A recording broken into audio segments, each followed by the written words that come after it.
Vote পরবর্তী হিংসা পরিস্থিতি খতিয়ে দেখতে রবিবার সন্ধ্যাতেই রাজ্যে আসছে বিজেপির প্রতিনিধি দল। সেই দলে রয়েছেন ত্রিপুরার প্রাক্তন মুখ্যমন্ত্রী তথা সাংসদ বিপ্লব দেব, বিজেপি সাংসদ রবিশঙ্কর প্রসাদ। তবে প্রতিনিধি দলের কর্মসূচিতে কিছুটা রদবদল হয়েছে। ঈদের কারণেই সেই রদবদল। সন্ধে 7টা নাগাদ কলকাতায় আসবেন বিজেপির প্রতিনিধি দলের 4 সদস্য।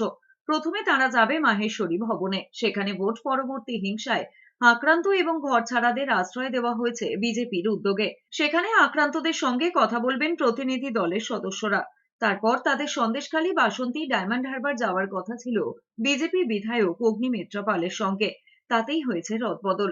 ঈদের কারণে সোমবার সেখানে যাচ্ছেন না প্রতিনিধি দলের সদস্যরা। পরিবর্তে সোমবার সকালে প্রতিনিধি দল যাচ্ছে কোচবিহারে। সেখানে তারা কথা বলবে হিংসায় আক্রান্তদের সঙ্গে। তারপরে রাতে ফিরে আসবে কলকাতায়। পরের দিন মঙ্গলবার যাবে সন্দেশখালী, বাসন্তী, ডায়মন্ড হারবার। সেখানে আক্রান্তদের সঙ্গে কথা বলবেন সদস্যরা। এরপর ফিরে যাবেন দিল্লিতে। বিজেপির দাবি, ভোটের পর দেশে হিংসা হয়েছে শুধু পশ্চিমবঙ্গে।